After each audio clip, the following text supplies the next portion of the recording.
성도교회 성도 여러분, 한 주간도 평안하셨습니까?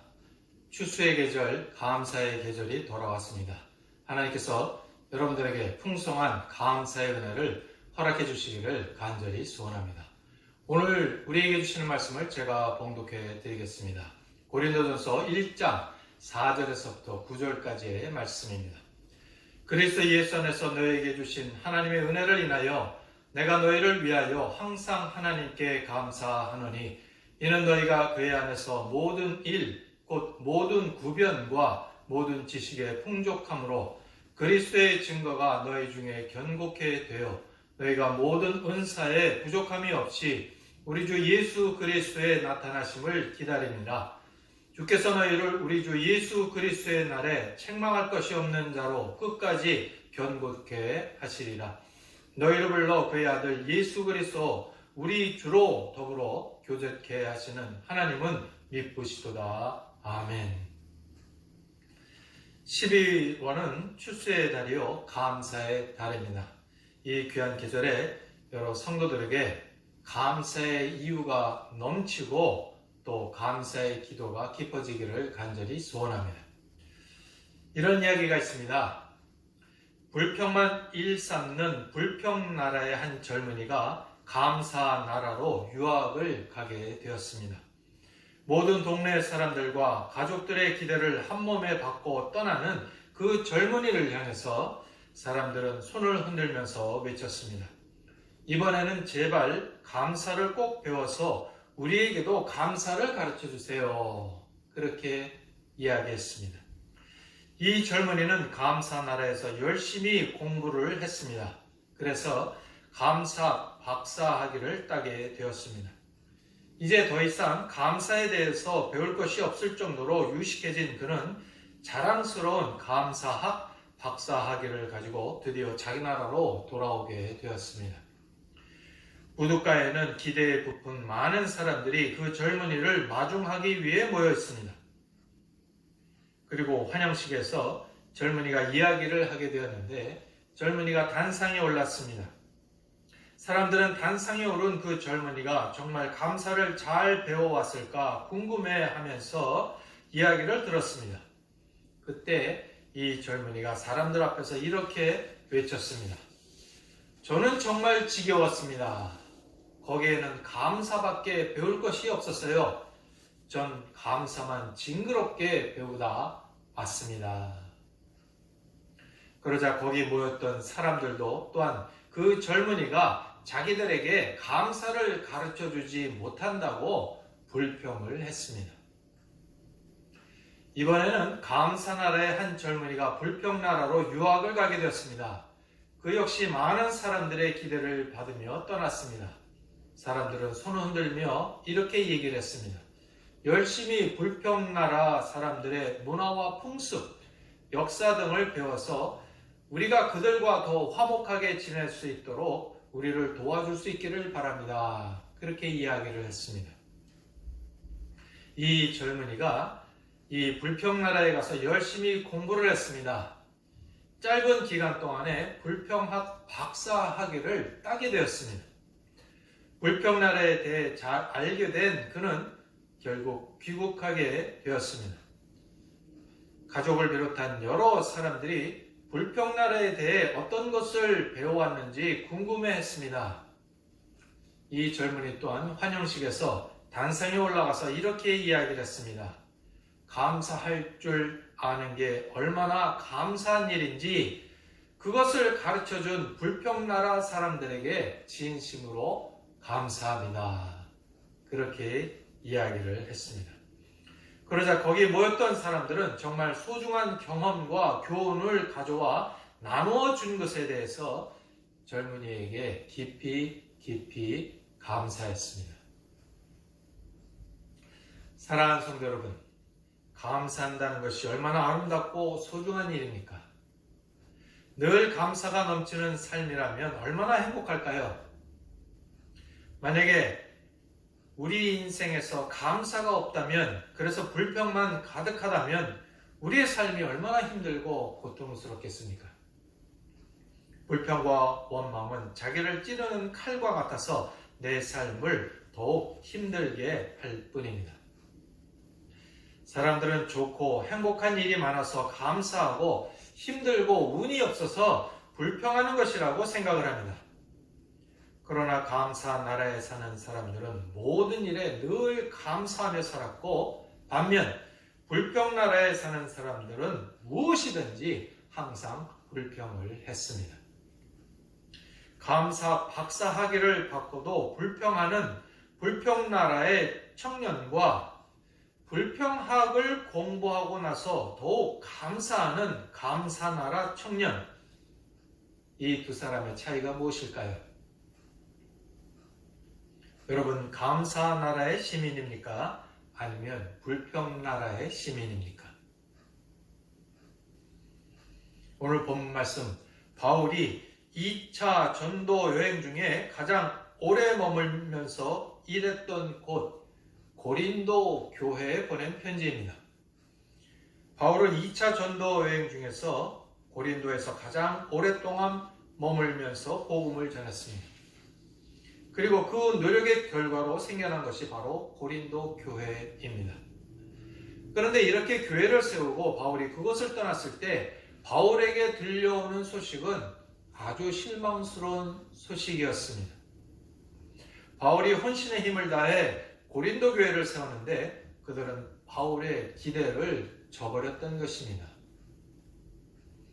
그리고 그들은 바울이 가르쳤던 것과는 달리 여러 가지 죄가 교회 안으로 들어오게 하였습니다. 그래서 교회 안에서 많은 문제들이 생겨나게 되었던 것입니다. 그래서 고린도 교회는 결국 문제투성이의 교회가 되고 말았습니다. 고린도라는 도시는 그 당시 중요한 항구 도시였고 중요한 교통의 요지였습니다. 이런 식으로 상업이 번창한 도시에 있는 온갖 문제들 우리들이 되게 잘 알고 있습니다. 그런데 그런 문제들이 고린도에도 있게 되었는데 그러한 음란하고 악한 사회 환경의 영향이 교회에도 크게 영향을 미쳤던 것입니다. 그래서 많은 잘못된 것들이 우상 숭배, 음란 이런 것들이 교회 안에도 들어오게 되었습니다. 이러한 고린도 교회를 생각한다면 얼마나 바울의 마음이 아팠을까 우리가 생각해 볼 수 있습니다. 그리고 바울은 얼마나 그 사람들을 원망했을까 그런 생각도 하게 됩니다. 수고해서 얻은 결실이 아름다운 것이야 할 텐데 고린도 교회는 오히려 애물단지처럼 바뀌었습니다. 그토록 애썼던 노력이 헛수고가 되었다라고 생각할 수 있게 되었습니다. 그런데 바울은 본문에서 말하기를 내가 너희를 인하여 항상 하나님께 감사하노라 그렇게 말을 하고 있습니다. 이 무슨 이야기일까요? 물론 고린도 교인들 중에는 믿음을 잘 지킨 사람들이 있어서 바울이 그들로 인하여서 감사를 했을 수도 있습니다. 그러나 사도 바울은 사실 고린도 교회의 실상과 그들의 행위를 보고 감사하는 것이 아니었습니다. 교회가 분열되고 교인들은 아직도 범죄 가운데 있는데 그런 것들을 감사할 수 있는 것은 아닌 것입니다. 바울이 고린도 교회를 향해서 하나님께 감사한 것은 그리스도 안에서 그들에게 하나님께서 은혜를 주셨다는 사실 때문입니다. 그러니까 바울은 그들의 문제와 잘못을 바라보면서 불평하고 실망하는 것이 아니라 그들에게 하나님께서 은혜를 주셨다는 사실, 다시 말해 그들 가운데 있는 하나님의 역사, 그리고 그들의 본질적인 가치에 주목하면서 그것으로 인해 감사를 한 것입니다. 우리 자녀들이 때로는 말도 안 듣고 말썽을 부릴 때가 있습니다. 때때로 아주 큰 잘못을 저지르는 경우도 있습니다. 그래서 부모의 마음을 상하게 하고 부모를 분노하게 하는 일들을 하기도 합니다. 그러나 그렇다고 해서 부모가 자녀를 사랑하지 않을 수는 없는 것입니다. 부모와 자녀의 관계는 뭘 잘해야 사랑하는 관계가 아닙니다. 부모와 자녀라는 관계 자체는 본질적으로 사랑하는 관계인 것입니다. 만약 자녀가 예쁘고 잘해야만 사랑한다면 그런 사랑을 해줄 부모가 과연 몇 명이나 되겠습니까? 고린도 교회가 비록 말썽과 문제가 많은 교회이기는 했지만 그 본질적인 존재와 가치는 하나님의 교회라는 것입니다. 그래서 하나님께서 고린도 교인들에게 은혜를 주셨다. 복음을 주셨다.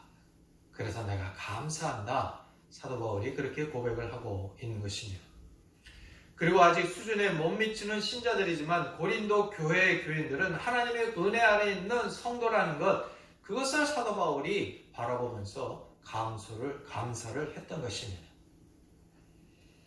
바울은 타락의 도시, 우상의 도시, 고린도에 살던 사람들이 예수 그리스도를 믿고 하나님의 자녀가 되었다는 것, 그것에 지금 감사를 하고 있는 것입니다. 참 바울의 놀라운 감사의 모습인 것입니다. 고린도 교회는 비록 문제 많은 교회였지만 바울의 헌신적인 수고의 열매였습니다. 그래서 바울이 고린도 교회를 깊이 사랑하고 있었습니다. 사랑이 어떤 조건에 따라 달라지는 것이라면 고린도 교회는 사랑받기 틀린 교회였습니다. 그러나 사랑은 조건에 달린 것이 아니라 본질적인 관계에 근본적으로 이유가 있게 됩니다. 고린도 교회는 바울이 해산의 수고를 통해 낳은 영적인 자녀들이기 때문에, 그리고 하나님의 교회이기 때문에 겉모양이나 현재의 상황과는 상관없이 사랑의 대상이었던 것입니다. 내가 너희를 인하여 항상 하나님께 감사하노라. 이 말처럼 기쁜 사랑의 표현이 또 어디 있겠습니까? 우리도 얼마만큼 우리가 속한 교회를 사랑하고 있는지 오늘 이 시간 한번 생각해 봤으면 좋겠습니다. 우리는 우리 교회를 인해 얼마나 하나님께 감사를 하고 있습니까? 솔직히 말씀드리자면 우리의 겉모양은 그리 사랑스럽지도 않고 내세울 것도 없는지 모르겠습니다. 지금 예배도 드리지 못하고 있고 또 좋은 프로그램이 있는 것 같지도 않고 우리 마음대로 사용할 수 있는 시설이 있는 것도 아니고 또 목사가 능력이 있는 것 같지도 않고 교인도 많지 않습니다. 그래서 불평할 것이 더 많은 것이 사실입니다. 그렇지만 이 작은 교회가 하나님이 세우신 교회라는 것을 인정한다면, 그리고 그 안에서 우리가 성도로 부르심을 입고 하나님과 교제를 이루는 것이라면 교회 규모나 겉모양과 상관없이 우리는 이 교회를 인하여 하나님께 감사할 수 있을 것입니다. 그리고 사랑할 수 있을 것입니다. 다른 인간 관계도 마찬가지라고 생각을 합니다. 하나님이 맺어주신 관계이다. 하나님께서 하게 하신 일이다. 하나님이 살게 하신 환경이다. 하나님께서 사랑하시는 사람이다. 이렇게 생각을 한다면 우리는 감사할 수 있고 행복할 수 있습니다. 저는 우리 교인 모두가 늘 기뻐하고 감사하고 내 삶의 환경을 감사하며 살게 되기를 간절히 소원합니다. 그렇게 되면 불만스럽고 짜증나는 관계 그리고 환경도 기쁜 일로 우리가 바꿀 수 있을 것입니다. 그리고 우리의 삶도 감사가 넘치는 삶이 될 것입니다. 10여 년 전에 제가 한국의 한 컨퍼런스에 참여하기 위해 고국을 방문하고 돌아온 적이 있었습니다. 그런데 가는 길에 고국의 성지 순례를 하는 프로그램에 참여를 해서 여러 곳을 방문한 적이 있습니다. 소록도 나완자촌 교회, 여수 배향원, 손양원 목사님 기념관, 전주 나완자 교회 등을 돌아보았습니다. 그런데 소록도에 머물면서 그곳에서 시간을 보낼 때 새벽 기도회를 저희가 드리게 되었습니다. 그런데 새벽 기도회를 그 교회에서는 새벽 3시 30분에 모였습니다. 그래서 왜 이렇게 일찍 모입니까? 라고 물어봤더니 그 이유는 새벽 기도를 드리고 성도들이 다시 집으로 가서 특별히 약을 먹고 아침 식사를 하고 일을 가야 하기 때문에 그렇게 일찍 모이는 겁니다. 이렇게 대답을 해 주셨습니다. 나 환자들이 양성의 환자들이기는 하지만 아직 약을 계속 먹어야 된다는 것입니다. 그래서 그 새벽 기도를 마치고 집에 들어가서 먼저 약을 먹고 식사를 하고 그렇게 일자리로 출발을 한다는 것이었습니다. 그때 그들이 정말 열심히 살고 감사하며 사는 모습, 그 모습을 보고 제가 감동을 받았습니다. 그리고 새벽 기도회 중에 그 예배를 인도하신 목사님이 자신들의 신앙 중에 하나가 찌라도 신앙입니다. 이렇게 말씀하시는 것을 들었습니다. 찌라도 신앙. 그리 아니하실지라도 해서 뒷부분에 찌라도만 따와서 찌라도 신앙이다. 그렇게 부르고 있는 것입니다. 얼굴 모양이 일그러지고 문둥병 때문에 손마디 그리고 다리들이 많이 잘려나가 없어졌지만 그래서 전동 휠체어에 의지해 살지만 감사하며 산다. 그들이 그렇게 고백을 했습니다. 그리고 그분들이 정상인인 그 자리에 참여했던 목사님들을 얼마나 정성껏 대접하는지 참으로 놀라울 정도였습니다. 참 많이 부끄러웠습니다. 그리고 나의 모습과 비교를 해 보았습니다. 나의 모습은 어떤가? 웬 불평이 그렇게 많고 웬 문제가 그렇게 많은가 생각을 해 보았습니다. 특별히 이 코로나 시대에 우리 모두가 감사를 회복해야 하지 않을까 그렇게 생각이 되어집니다. 인간의 심장은 하루에 10만 3,600번을 뜁니다. 몸속의 혈액은 하루에 1억 6,800만 마일을 달립니다. 하루에 숨을 2만 3,000번을 쉬고 두뇌 세포를 하루에 700만 개를 사용하며 삽니다. 정말 일을 많이 하는 것입니다. 얼마나 말없이 많은 일을 하고 있는지 모릅니다. 그런데 내가 무슨 감사를 하는 것이 아닙니다. 감사를 해주고 있지 않습니다. 우리는 내가 무슨 감사를 했다고 심정이 그렇게 많이 잘 뛰어주고 내가 달리라고 해서 혈액이 그 먼 길을 달려주는 것이 아닙니다. 또 내가 아무런 수고를 안 해도 나의 폐에 많은 놀라운 호흡을 우리에게 해줍니다. 이 모든 일에 약간의 차질만 와도 나의 생명에는 금방 이상이 옵니다. 그런데 내가 아무런 감사를 하지 않고 인정조차 안 해주어도 그렇게 열심히 일을 해주니 얼마나 감사한 일입니까? 그리고 나의 생명을 지으시고 지탱해 주시는 하나님의 은혜를 우리가 발견하게 되고 감사를 하게 되는 것입니다. 일본의 유명한 신학자 우찌무라 간조가 감사는 은혜 받는 그릇이다 라고 말한 적이 있습니다. 한번 따라하겠습니다. 감사는 은혜 받는 그릇이다. 이 감사의 그릇이 클수록 은혜가 크게 임하고 또 우리가 감사하는 그릇이 많을수록 더 많은 은혜를 우리가 받을 줄로 믿는 것입니다. 우리는 이 세상을 살면서 사람들에게 은혜를 받기도 하고 은혜를 베풀면서 삽니다. 그런데 오히려 은혜를 베풀 때 더 많은 것들을 배웁니다. 그래서 대개 보면 남의 은혜를 많이 받고 사는 사람보다 남에게 은혜를 베풀며 사는 사람들이 더 잘되고 행복하게 삽니다. 받기를 좋아하는 사람은 나중에 또 더 받기를 원합니다. 그리고 받은 일에 대해서 만족하기보다 더 많이 받지 못한 것에 대해서 불평을 합니다. 그러나 은혜를 베풀기를 좋아하는 사람은 베풀고 나서도 또 더 베풀고 싶어하고 또 자기를 위해 어떤 유익을 생각하기보다는 나눠주는 것에 더 기쁨을 느끼고 만족을 느끼며 삽니다. 그런데 이러한 사람을 하나님께서 더 사랑하신다는 것입니다. 하나님께서는 은혜를 베푸는 것은 꾸어주는 것이다, 그렇게 말씀하셨습니다. 우리가 남을 도와주는 것은 내가 꾸어주는 것과 같아서 언젠가는 돌아올 날이 있다라고 말씀을 하고 계시는 것입니다. 또한 하나님께서 그것을 기억하시고 우리에게 은혜를 베풀어 주신다는 말씀입니다. 이 세상에는 다양한 사람들이 다양한 삶을 살아가고 있습니다.